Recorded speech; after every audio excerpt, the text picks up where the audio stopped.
Ya, baik. Udah selesai ya? Oke. Ya, Mbak Ana bisa dibuka ini materinya yang keperawatan maternitas ya.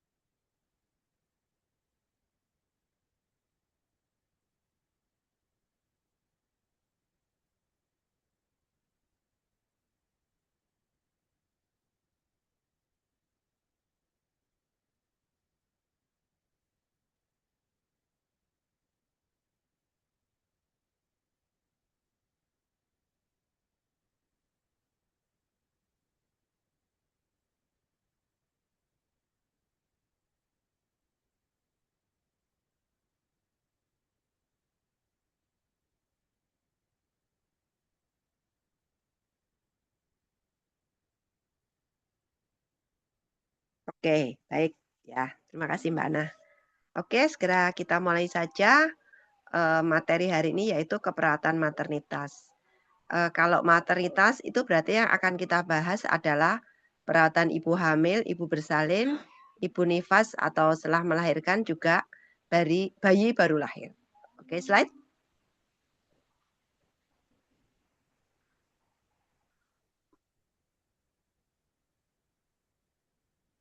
Slide, Mbak Ana.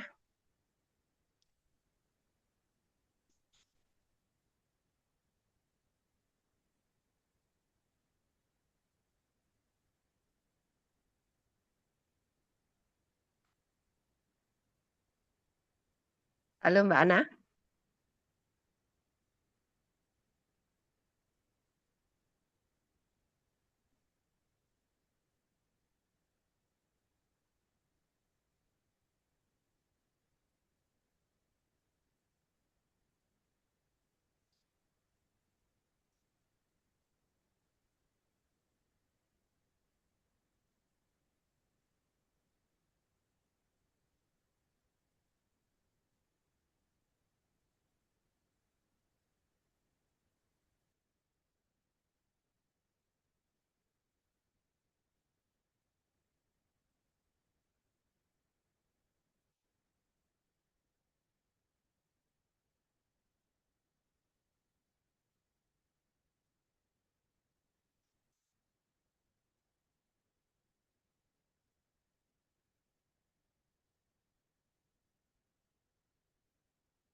Halo Mbak Ana. Oke. Oke, oke. Jadi maternitas ini disusun untuk membekali teman-teman semua sebagai pengetahuan dasar mengenai perawatan ibu dan bayi. Walaupun nanti kemungkinan teman-teman, kemungkinan kecil ya untuk bertemu dengan, pasien maternitas ini karena kemungkinan kalau di Jepang nanti kan orientasinya pada pasien-pasien lansia. Tapi ada baiknya, sebagai dasar siapa tahu nanti, ternyata ada pasien yang kasus hamil, bersalin, atau bahkan menjaga bayinya gitu. Oke, slide.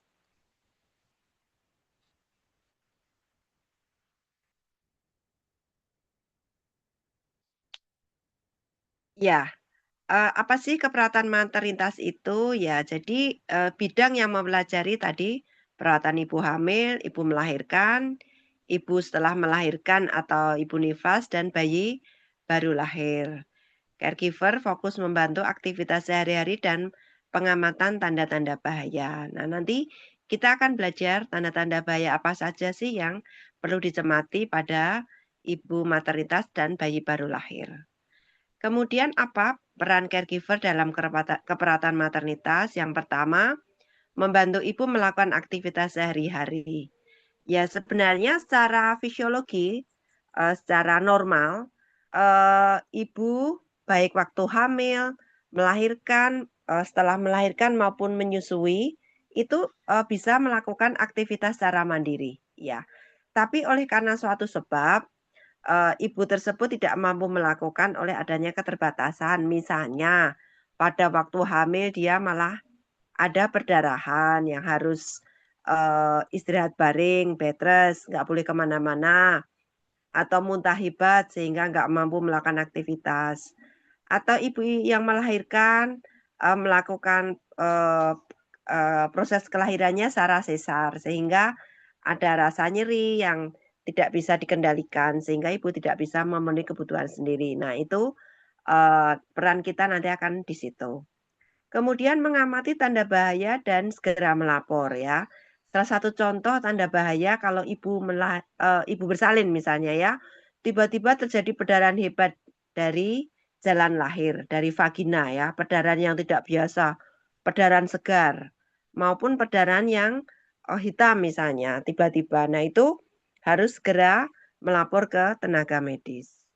Kemudian memberikan edukasi ringan ya, terkait kebersihan ya, terutama pada ibu pasca melahirkan, gimana menjaga kebersihan daerah kewanitaan, mengganti pembalut, kemudian bagaimana memenuhi kebutuhan istirahat yang cukup ya, karena istirahat yang cukup ini juga mempengaruhi produksi ASI.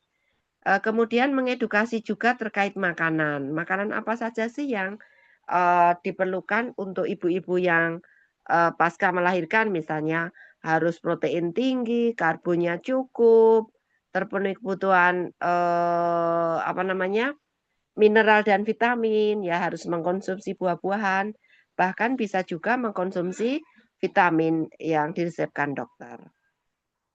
Kemudian yang terpenting adalah bahwa caregiver tidak boleh melakukan tindakan medis. Oke, slide. Nah, perawatan ibu hamil ya. Pada ibu hamil itu apa saja sih kebutuhannya ya? Kalau mitosnya adalah ibu hamil itu makannya 2 kali lipat karena untuk bayi dan untuk janin dan ibu gitu ya. Sebenarnya nggak perlu 2 kali lipat ya, tetap biasa saja makan, hanya saja yang perlu dicermati adalah bahwa komposisi antara karbohidrat, protein, sayur, dan buah itu harus seimbang. Pada trimester pertama, pada awal kehamilan sampai umur 3 bulan, biasanya, asupan gizi ini tidak bisa optimal ya, oleh karena, si ibu ada keluhan mual, muntah gitu.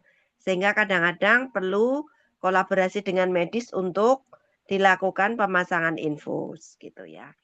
Nah, pada trimester kedua, ini biasanya, keluhan mual muntahnya sudah mulai berkurang sehingga ibu makannya, biasa, cukup enak gitu ya.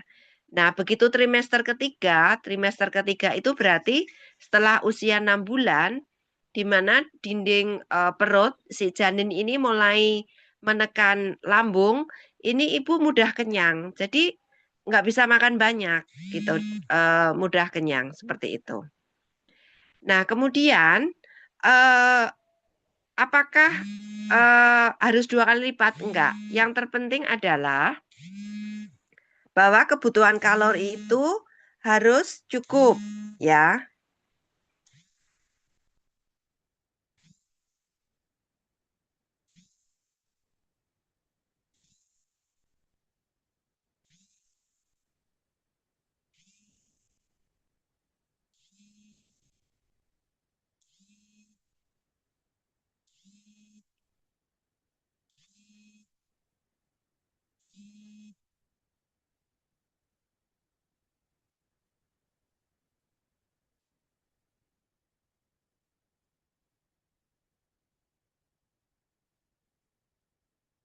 Ya, kemudian, pada kondisi tertentu tadi di trimester awal, itu kadang-kadang kebutuhan karbohidratnya nggak cukup.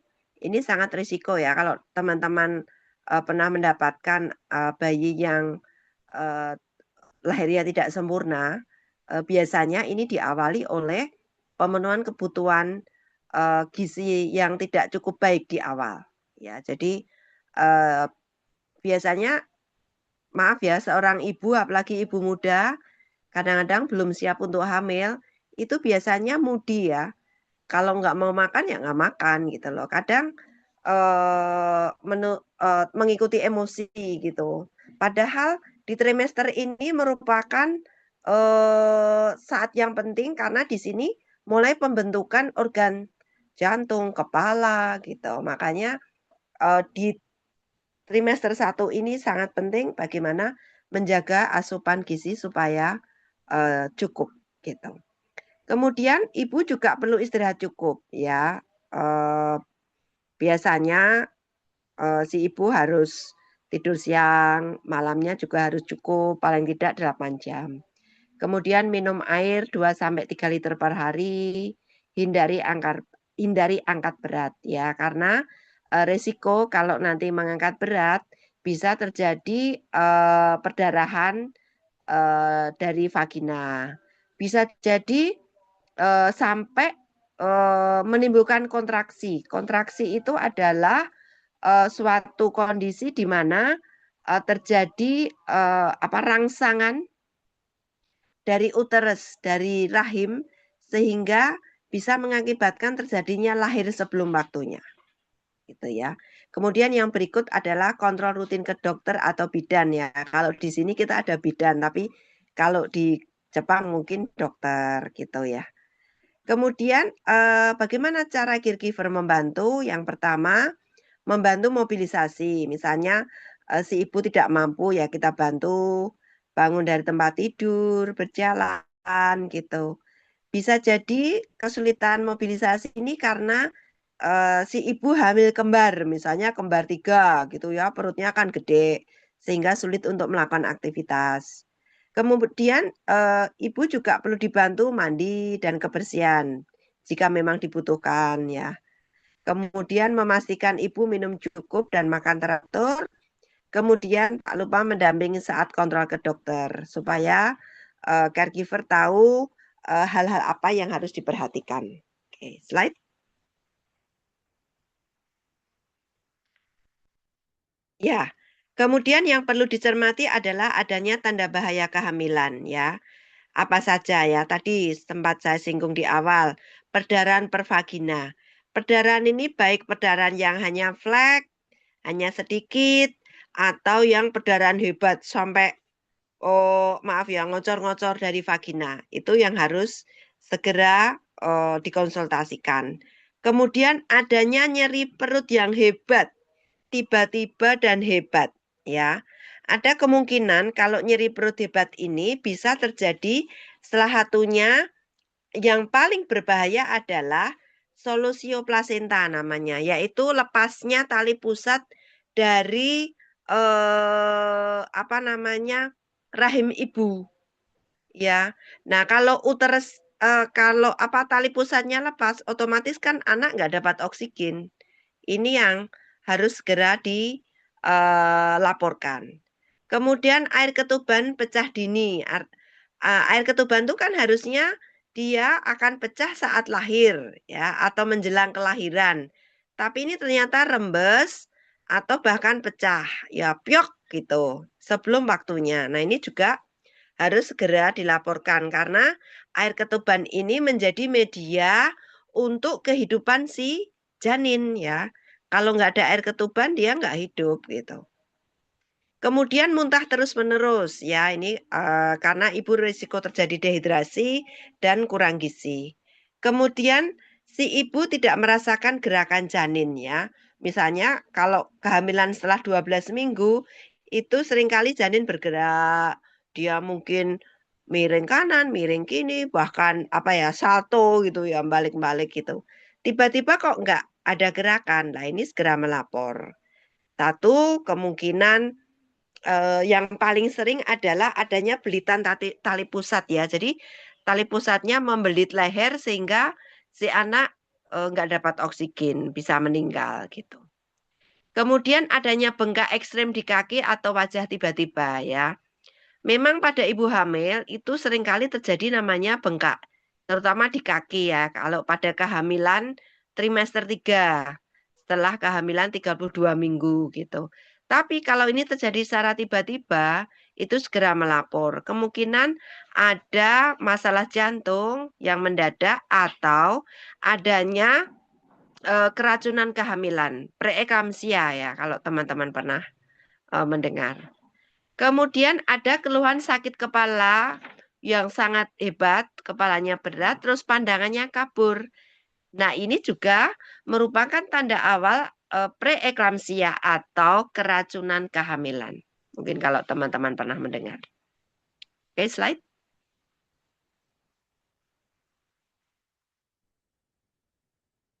Oke, tentang kehamilan, apakah ada yang mau ditanyakan sebelum melanjutkan ke persalinan?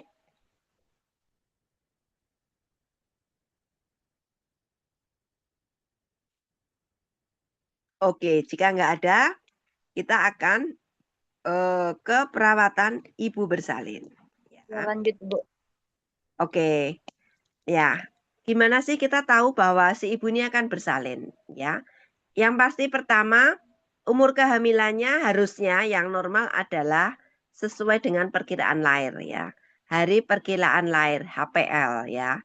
Kalau di medis itu kehamilan 40 minggu. Tapi pada kondisi tertentu bisa saja maju. Nah, apa yang perlu kita cermati? Itu adanya kontraksi yang teratur makin kuat.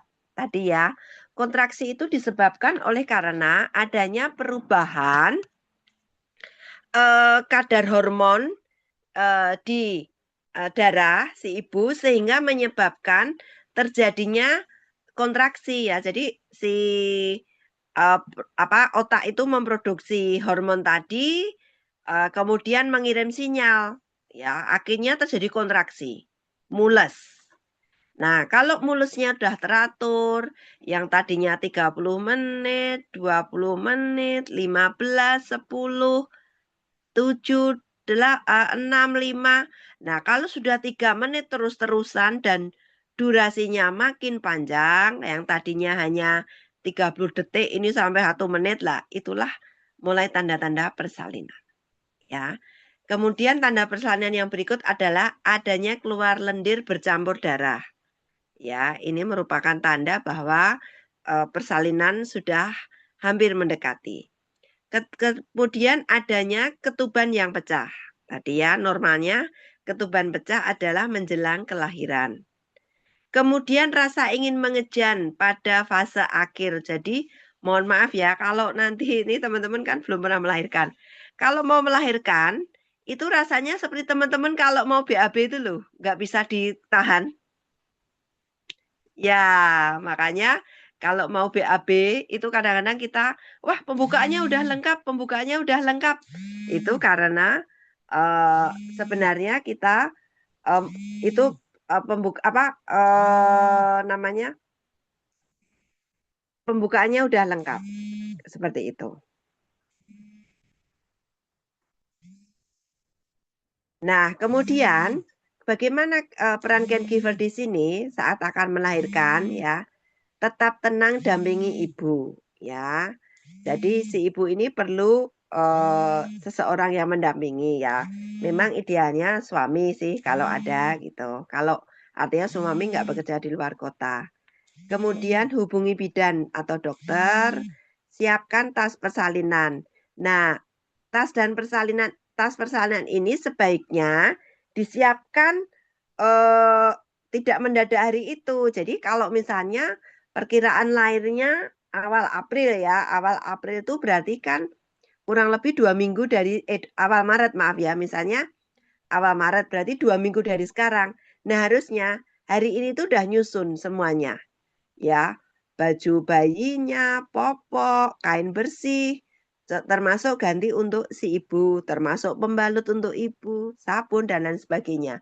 Jadi begitu ada keluhan kontraksi, keluar lendir, ketuban pecah, sampai ibu ingin mengejan, persalinan udah lengkap, itu tas itu langsung diangkat. Nah, ini sebagai pengalaman teman-teman besok kalau Anda menikah siap melahirkan sudah siap sebelumnya ya. Jadi di tas itu sudah kita susun seperti itu. Oke, slide.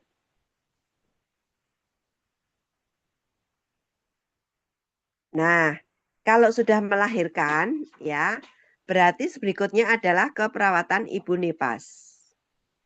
Nah, kebutuhan ibu nifas atau pasca melahirkan itu uh, ibu perlu istirahat cukup, ya.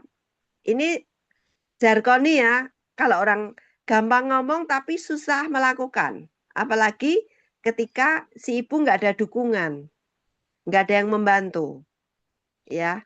Karena dia akan sibuk menyusui, harus memenuhi kebutuhan untuk diri sendiri, mandi, makan, kadang harus nyuci gitu. Nah, kadang-kadang makanya perlu caregiver itu karena supaya kebutuhan istirahat ibu cukup.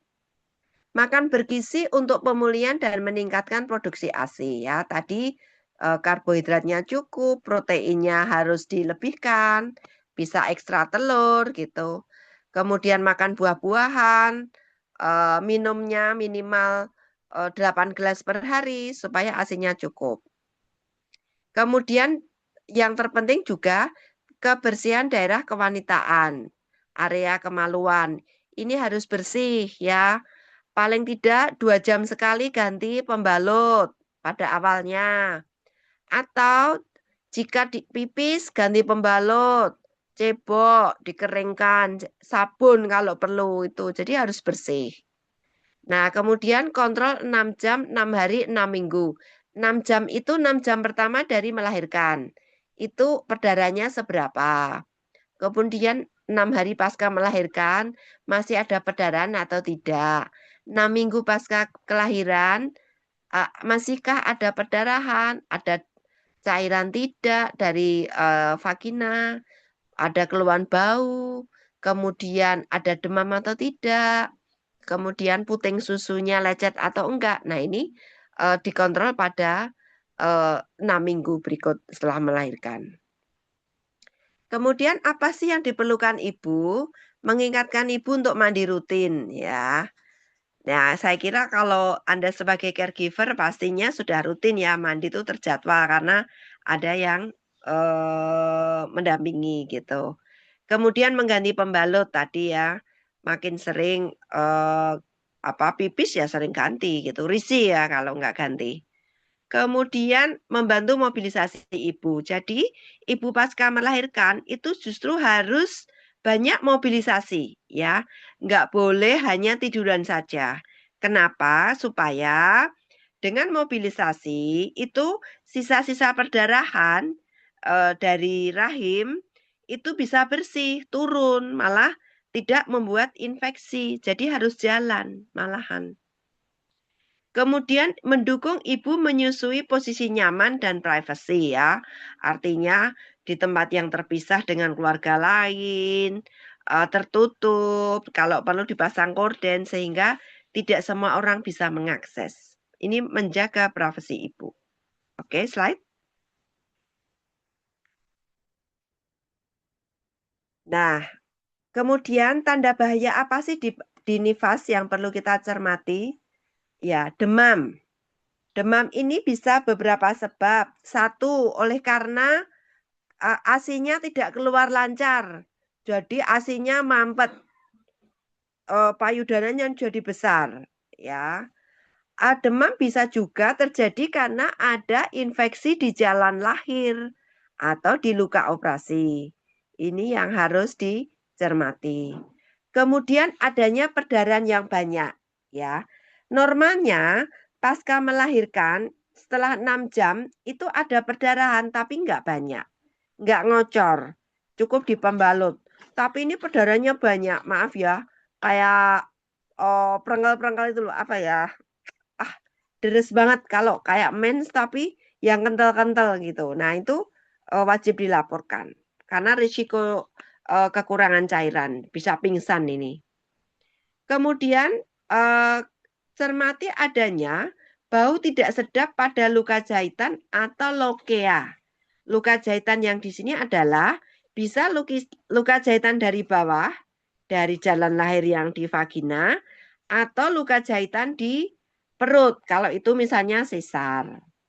Terus adanya bau tidak sedap eh, dari sisa-sisa perdarahan tadi, namanya lokea.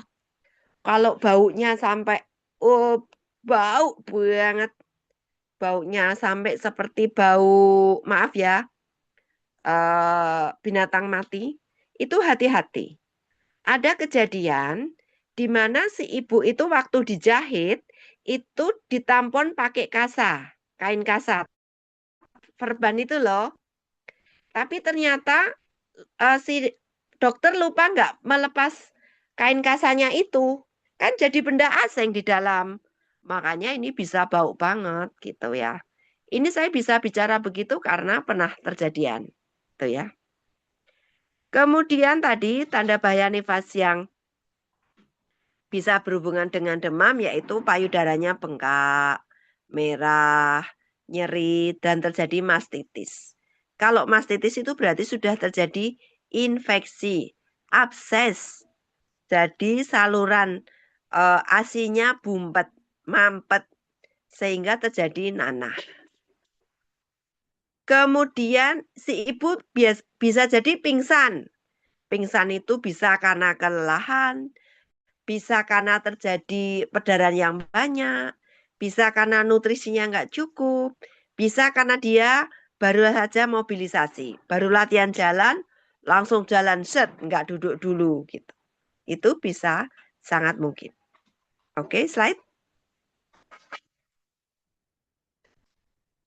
Nah, berikut perawatan bayi baru lahir ya. Kebutuhan dasar bayi ya. Yang penting hangat, tidak boleh kedinginan ya. Karena ketika bayi kedinginan ini mudah terjadi penurunan berat badan. Jadi, hipotermia pada bayi itu rawan untuk terjadinya penurunan berat badan. Hati-hati ini. Jadi harus selalu hangat. Kemudian bayi sangat butuh ASI eksklusif 0 sampai 6 bulan.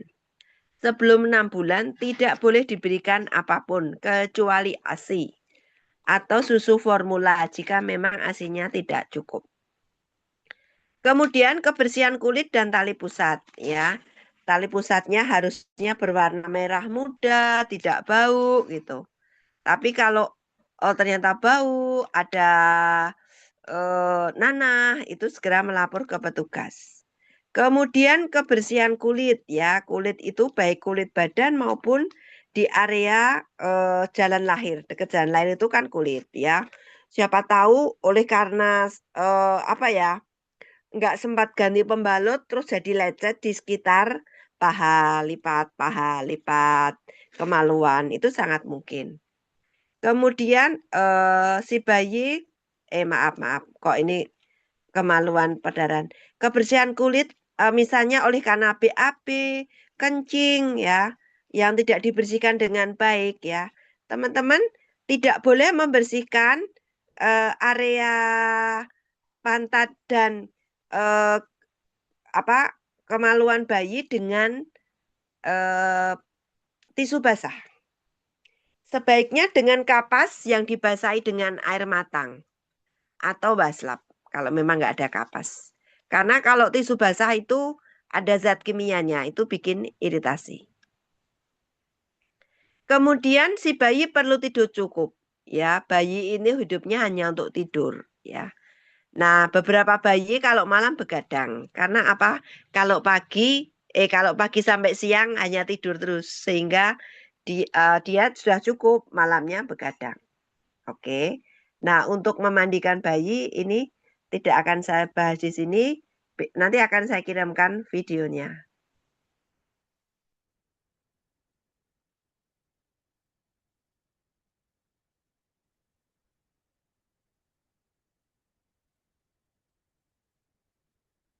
Oke, slide.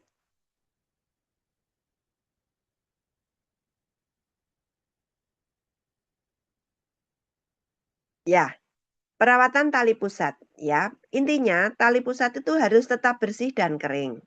Kalau zaman dulu itu masih sering dikompres pakai alkohol, sekarang tidak. Yang penting bersih dan kering ya. Jadi kalau habis mandi dikeringkan. Kemudian tidak perlu diberi bedak, minyak atau ramuan apapun ya. Kemudian laporkan jika bau. atau bernanah atau merah berdarah dari area situ. Ya, itu harus dilaporkan ke perawat.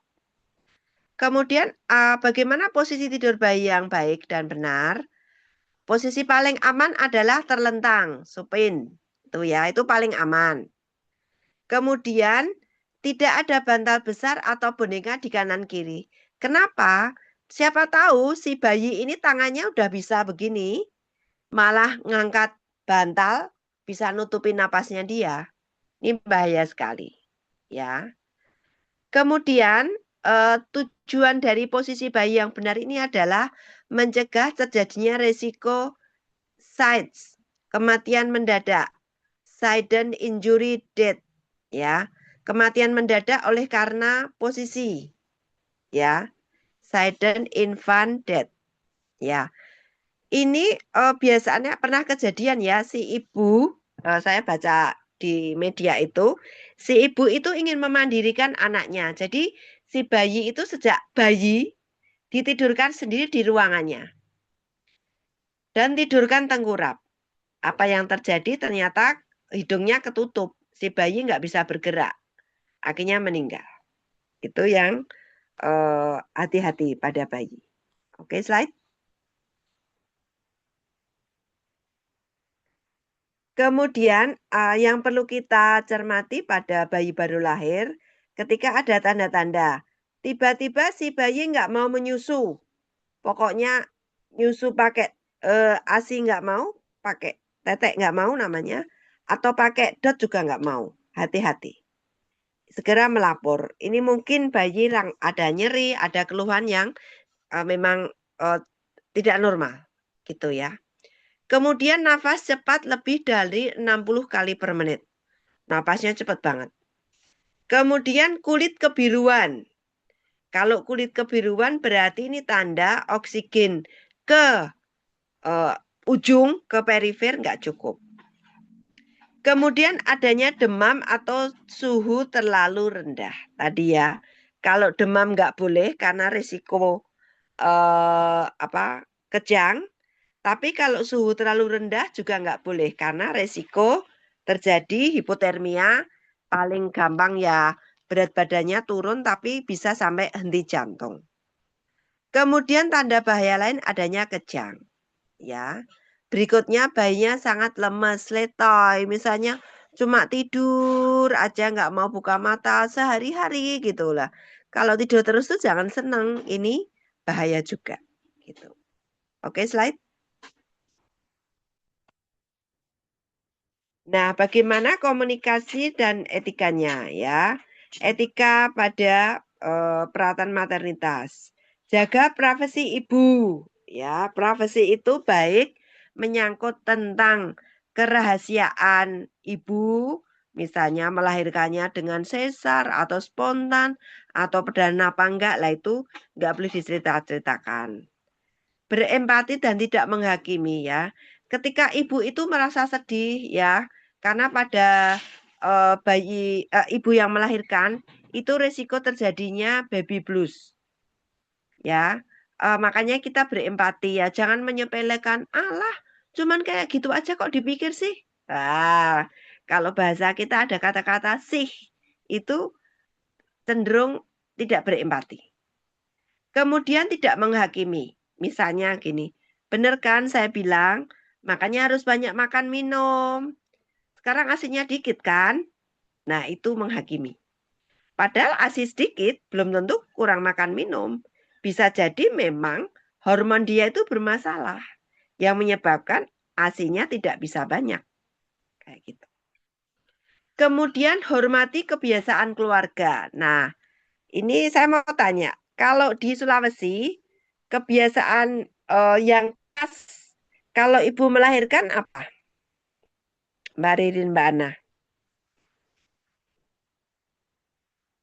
Apa Pijat. misalnya kalau di Papua apa Mbak Ririn? Biasa pijat, pijat perut. Oh, pijat. Oke. Nah, Oh, itu kan merupakan kebiasaan keluarga. Jangan kita oh. sok-sokan, aduh jangan, nggak boleh pijat, tidak baik gitu. Pijat kan boleh, tapi yang penting daerah perut nggak boleh dipijat karena risiko perlengketan kayak gitu. Pijat sampai Ya, pijat capek kan? pijat perut, yang perut Ya. bayinya. Oh, bayinya. Ah, itu hati-hati. Karena kalau nanti pijatnya tidak tepat, justru menyebabkan terjadinya masalah, ya. Kalau ibu bisa terjadi apa namanya? eh apa uterusnya, kandungannya bermasalah. Kalau bayi bisa sampai perforasi usus, ususnya rusak. Itu harus hati-hati, ya. Terus pijat kepala, boleh pijat itu, tapi bagian-bagian tertentu nggak boleh. Kemarin kejadian saya ada kasus bayi baru lahir dipijat, terjadi perdarahan otak karena pijatnya mungkin terlalu kencang. Ya. Kemudian berikan edukasi secara lembut dan tidak memaksa. Ya. Jadi di sini peran kita itu memberikan edukasi, ya, bukan mengambil tanggung jawab keputusan, bukan, tapi memberikan edukasi. Kemudian bagaimana cara komunikasi efektifnya? Satu, bicaranya jelas, gunakan bahasa sederhana, dengarkan keluhan ibu ya dengan penuh empati, kemudian laporkan setiap ada keluhan, dan jangan lupa menanyakan ke perawat atau bidan atau dokter terkait program selanjutnya. Oke, slide. Ya, caregiver tidak melakukan tindakan medis ya. Jelas di setiap keperawatan memang caregiver tidak boleh melakukan tindakan medis. Kemudian fokus membantu aktivitas, menjaga kebersihan dan mengenali tanda bahaya, dan juga lapor cepat untuk mencegah kondisi makin parah gitu. Oke? Ya. Ini tentang keperawatan maternitas, apakah ada yang mau didiskusikan?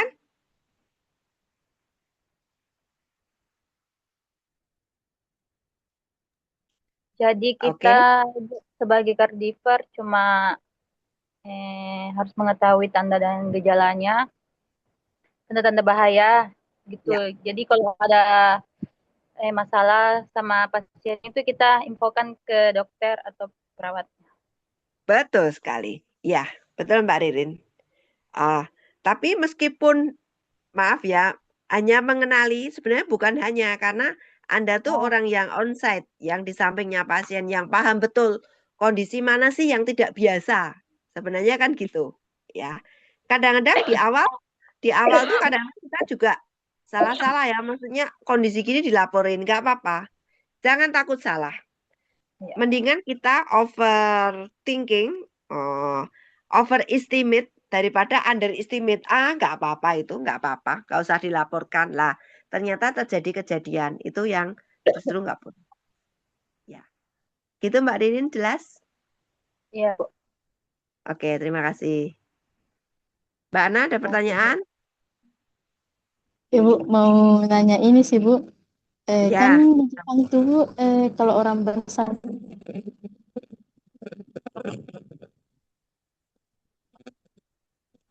ibu hamilnya disuruh di situ di ruangan sendiri. Nah berbeda sama yang di Indonesia kan rata-rata ditemani mm-mm. Bu. Kalau di Jepang itu kalau kasus begini tuh ini untuk apa Bu? Kan harusnya Kalau kayak kamu apa? ditemani gitu.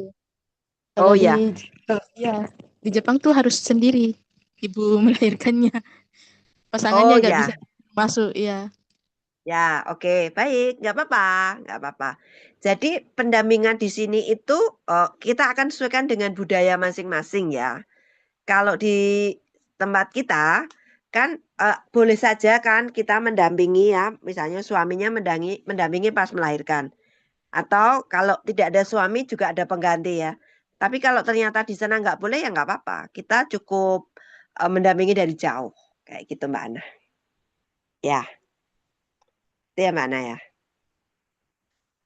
Siap Bu. Baik, terima kasih. Ada lagi yang mau didiskusikan? Oke, kalau nggak ada, kita jeda 5 menit.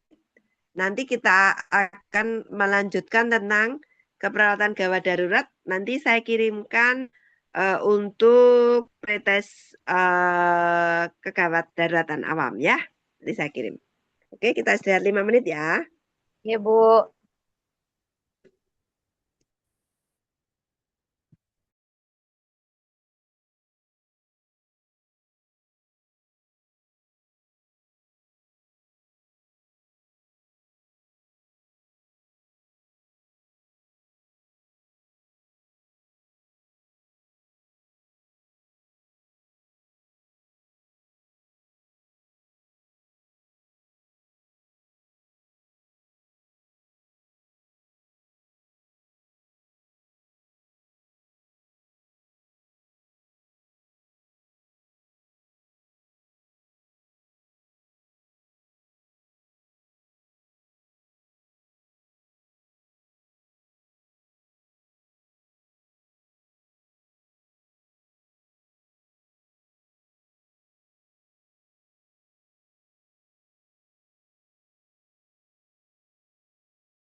Mbak Ririn, Mbak Ana silahkan mengerjakan pretest ya.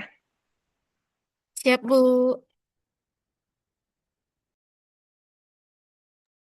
Siap, Bu.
Oke, baik. Sudah selesai ya pretesnya?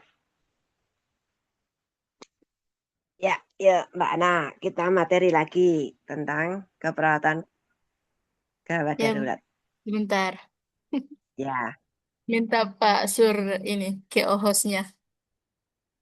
Oh, ya. Belum ya, Mbak Ya Ana? belum tadi keluarkan. Sekarang udah Oh, ada suaranya. oke, oke. Laptop saya tadi tidak ada, tidak keluar. Oke, oke.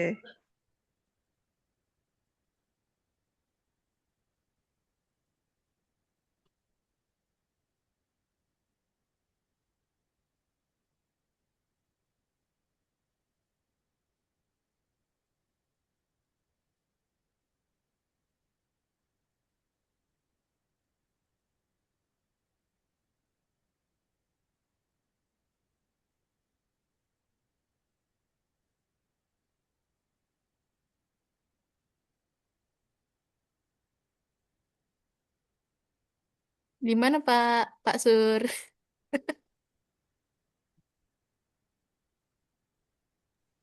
Kira pergi. Kayaknya, Oh, oh, udah izin pergi. Aduh. melayat Kira ya. pergi ngelayat. Oh iya. Oh, kita bikin bikin Zoom baru nih, Pak. Kita bikin Zoom baru. Boleh, boleh. Ini berarti Oh keluar iya. dulu. Keluar Iya, dulu, Bu. Bu. Ya, Bu. Oke. Nanti yang penting bisa direkord ya, karena Pak Ya, Sur biasanya butuh apa? Butuh itu rekornya. rekamannya. Oke, oke. Ya udah, saya keluar dulu nih. Ya, Bu. Oke, oke, siap. Ya.